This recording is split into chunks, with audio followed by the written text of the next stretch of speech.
Hi everyone, I passed my dissertation defense on April the 4th, and I'd like to make this video so that I can have something to remember. The dissertation defense has 5 different parts. In the first part, I'm going to give a basic overview about what this research is about, followed by a recap of the proposal, which is a model that we have covered a year ago. And then we're gonna switch gears and talk about a different method for the same data. And in the fourth part, we're gonna talk about how to model flood, which is a fundamentally different kind of data. And eventually, we will wrap things up by introducing a Python GIS toolbox that we have developed throughout all these years. So to start with, our research is about the rainfall and also about the flood data. What we want to explore primarily is about their correlation structure, based on which we want to build a statistical model to have predictions about the rainfall volume and the gauge level, which is the flood level. So I want to give a quick overview or recap of what we've done in our proposal. So first of all, we talked about the what kind of response variable we have, and then we discussed the predictors of features that we use to make predictions, and followed by the model itself. So the response variable is actually the monthly maximum data, and we have more than 100 different locations in South Carolina, and 65 of them have a complete record, and the rest does not have like a crazy amount of missing data as well. So lastly, we collect data all the way back to 5 years ago, from 2011 to 2015. On the other hand, the covariates, some of them are actually derived from temperature, because if we think about it, there are numerous ways to aggregate daily record or daily temperature, for that matter, to monthly record. So one way that we choose to do this is we can find out the daily minimum or daily maximum, and then we list all the daily maximum and then calculate the range. And similarly, we can do the same thing for daily minimum. And to top it off, we can also find out the maximum temperature and minimum temperature throughout the whole month and get the average of these two and call it mid-range temperature, which is a proxy of an average level of that month. And lastly, we also introduced something called sea surface temperature, which can be used a very good indicator of the El Nino southern acceleration activity, which reflects an abnormality in the rainfall activity. The only problem of sea surface temperature is it is measured on the sea surface, but we want to make predictions for inland locations. So to reconcile this or to align this all together, what we do is we have a predetermined radius and find out every single location or every single measure in the radius, and we will get a weighted average and use that weighted average to be the sea surface temperature based index for that location. And that is the mathematical form of this method. So with all that being said, now it's finally time to talk about the model that we use. We employ something that's kind of like a generalized linear model, but the problem is in a generalized linear model, we typically assume independence across all the different locations, but we cannot hold that assumption to be true because we are talking about spatial data, which means the closer points should have a stronger effect or stronger influence for each other than the points that are remote. So we have to consider that. That was why we introduced the Gaussian process model. To start with, the observed data can be decomposed into a latent process, which is a spatial-temporal process plus a random noise. The spatial-temporal process can be further broken down into a covariate effects and also a Gaussian process. We call it eta t, and we are going to elaborate that in a minute. But for now, let's add more priors so that we can multiply the priors and likelihood so we can get the posterior from which we can get the sample. Like I said, the really interesting part is that eta t, which is essentially following a multivariate normal distribution, and this eta t is a zero mean process. So if we zoom into that sigma eta actually is a combination of the spatial correlation and a random noise term.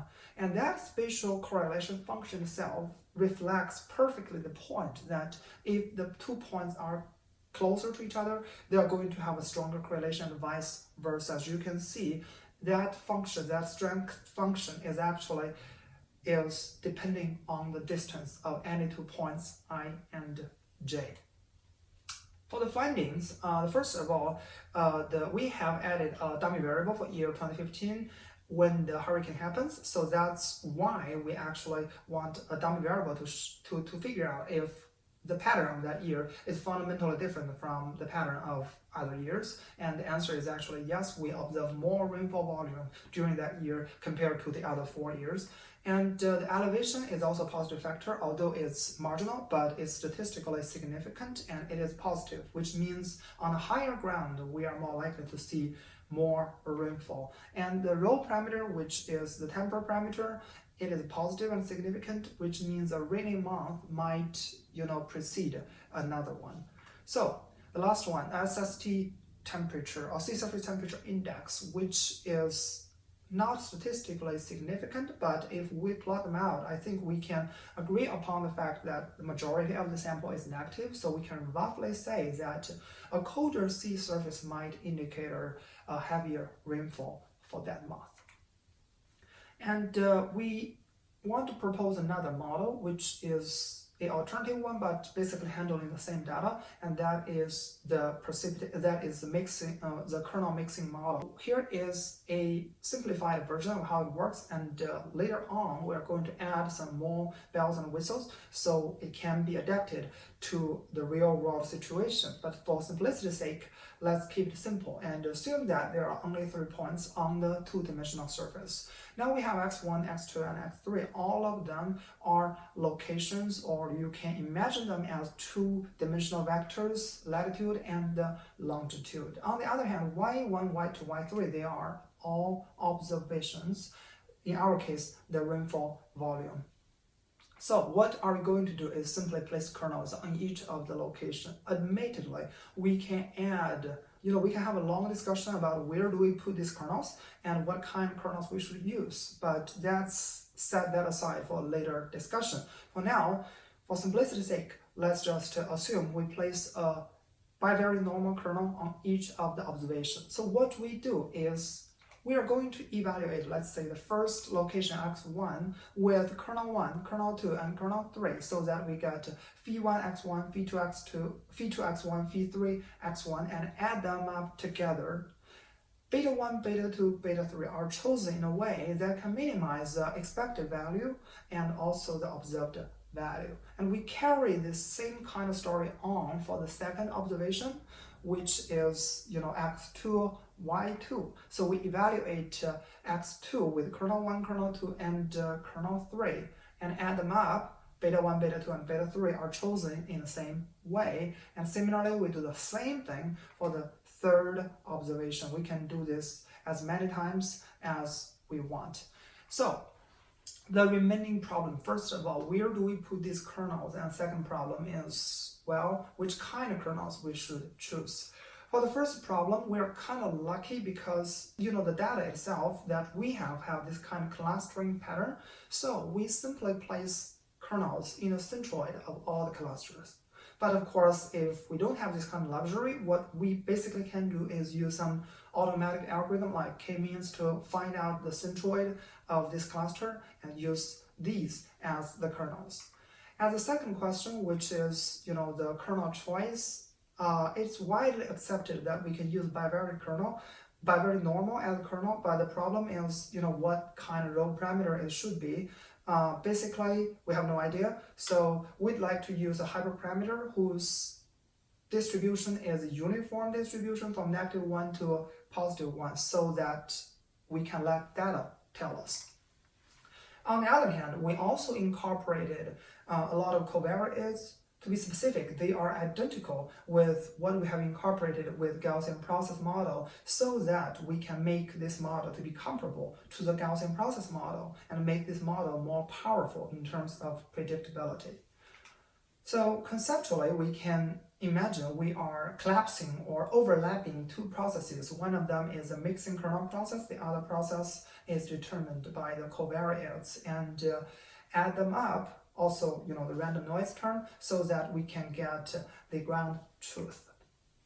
Here is the mathematical form of this model. It looks complex at the first sight, but it's quite straightforward since we are assuming that mixing kernel process and also the covariate process are essentially independent with each other. All we need is some priors to be added so that we can get the posterior from which we can get the sample. But speaking of sampling, I'd like to talk a little bit about the technique that we use, which is called variational inference, which is a fast sampling procedure, can help us to improve the speed by more than a magnitude.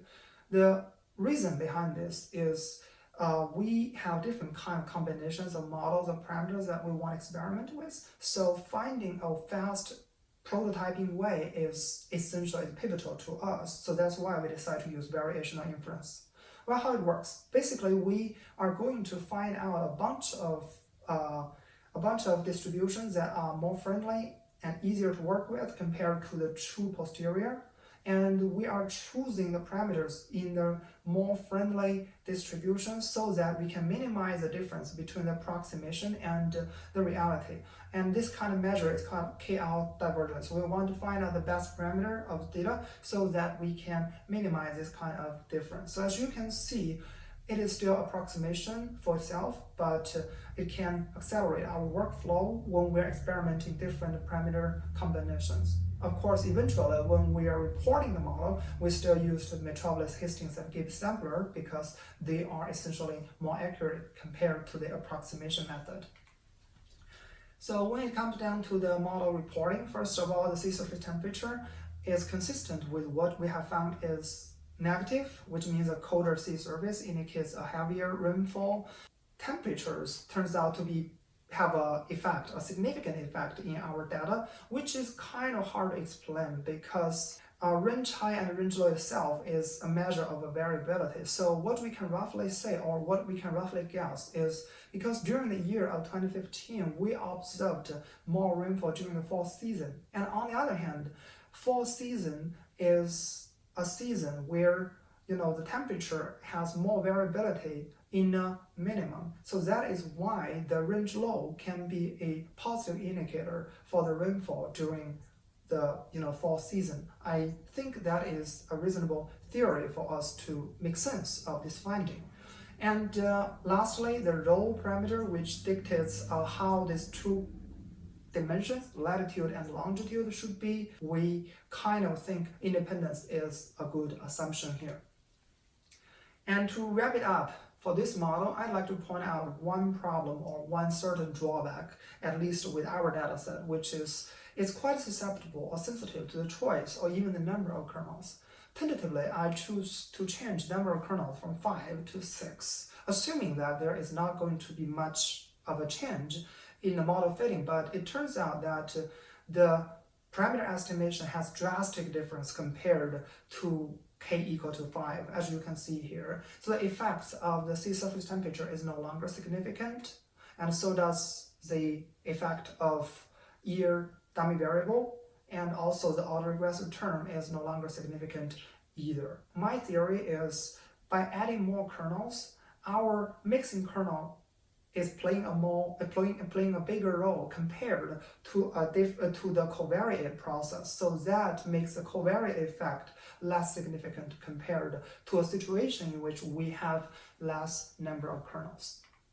Well, now let's move on and talk about the flood. Well, I'd like to say this right off the bat. First of all, this is still a regression problem, which means our response variable is still continuous. Its measurement of the gauge level is not a binary variable like are we going to have a flood or not. It's not that kind of thing. And it is also daily record, it's not a monthly record. So this is fundamentally different data. But one thing in common is we have to define this covariance matrix.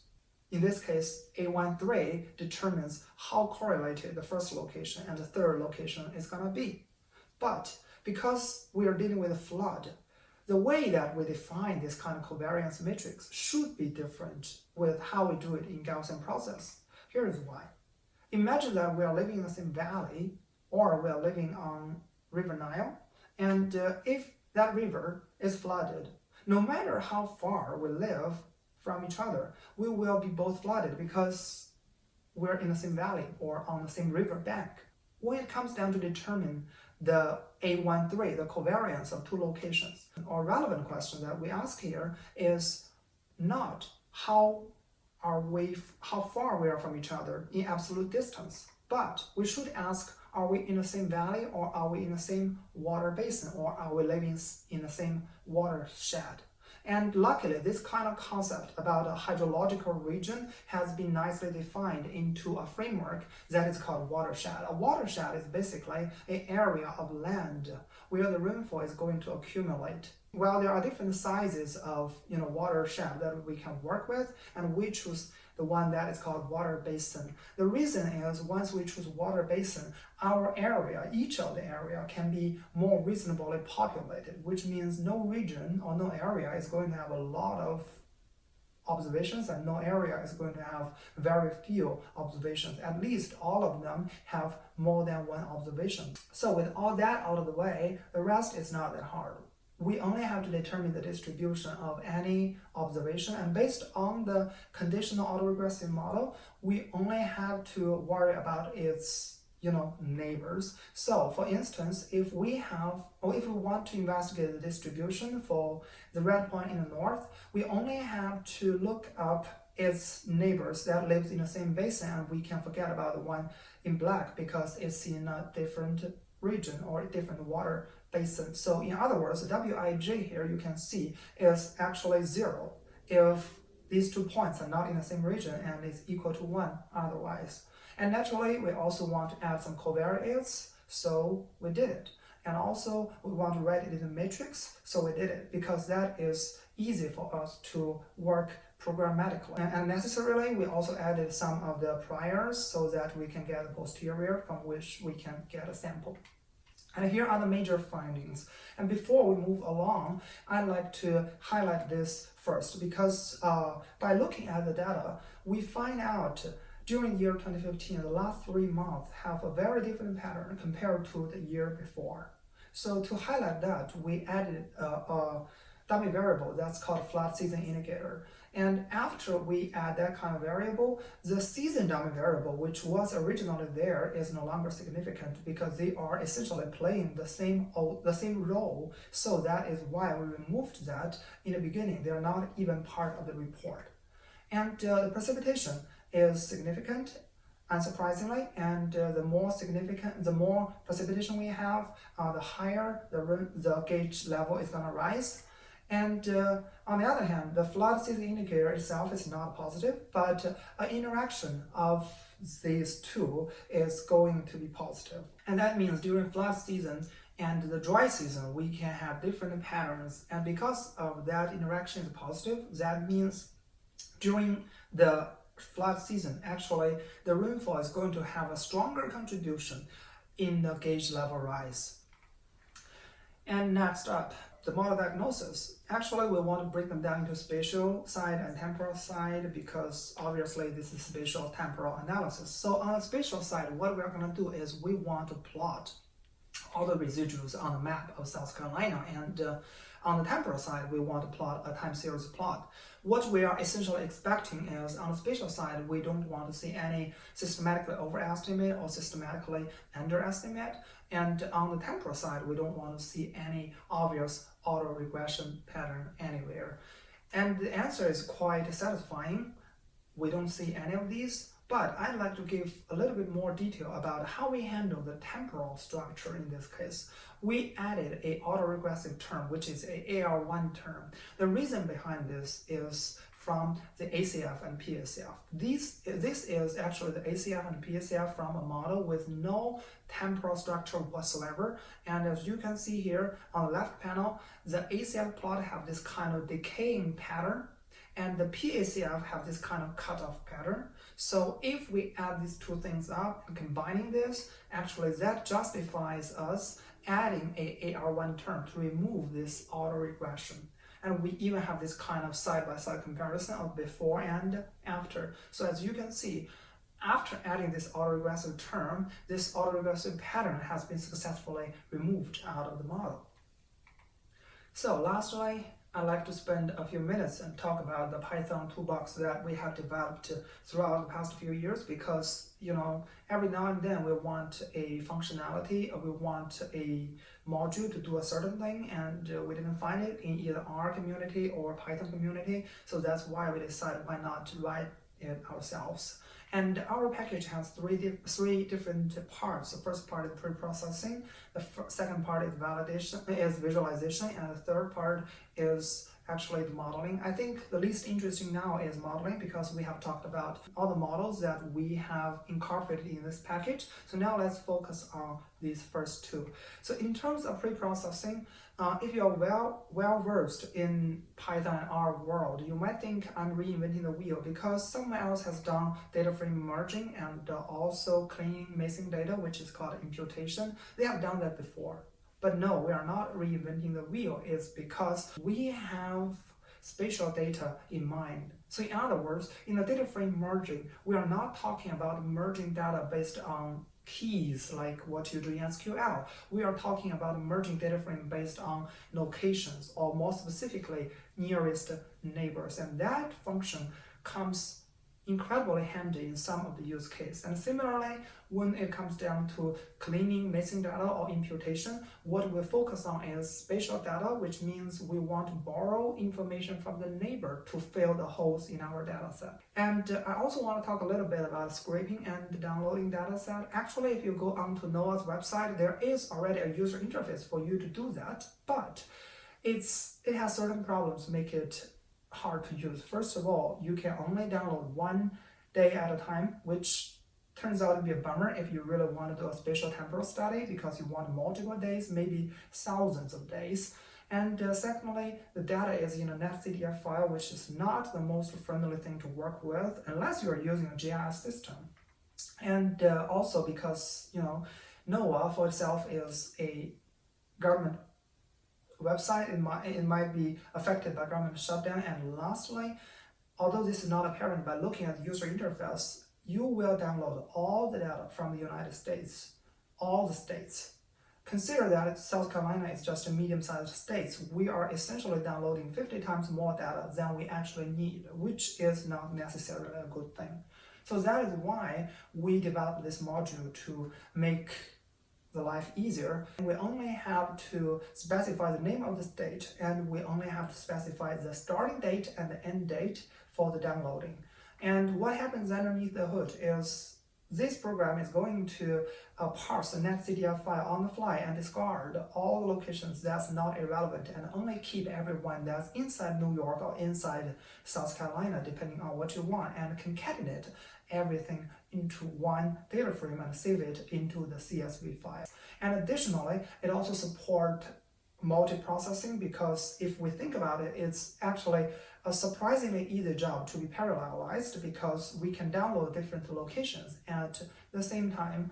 And also it also supports caching, which means every time you trigger a downloading, it will go to the designated folder and see if you have already downloaded data there, because like I said, sometimes if you want 1,000 different locations, download everything from scratch is hard. And thirdly, it also supports user-defined polygons. Visualization tools is the second part of things that we have developed, and again, this is specifically devoted to spatial data. It's not for general purpose, and we understand that in Python world there are some very powerful tools to do general purpose plotting like ggplot. And as a matter of fact, we are heavily inspired by modules like ggplot, because ggplot allows us to add elements and overlay them on top of each other, and that's exactly what we want to do. As you can see here, we allow several spatial elements like markers, like polygons, like contours, and like circles. You can even make them proportional to the value. So here is one use case here.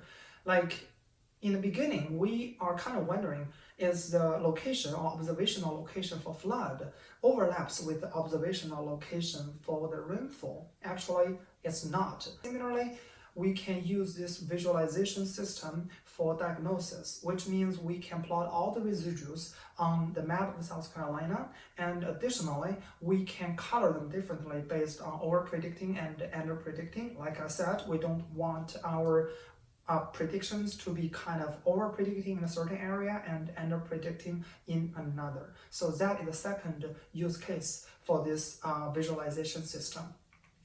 So to recap, we have investigated the spatial-temporal model for the rainfall and also the flood. One of them we used CAR model, and the other of them we used a Gaussian process model. We incorporated some interesting covariates like sea surface temperature. And we also developed Python tools for automatically scraping data and downloading data and also visualizing data and also fitting these models. So I believe that's everything for my dissertation defense. Thank you.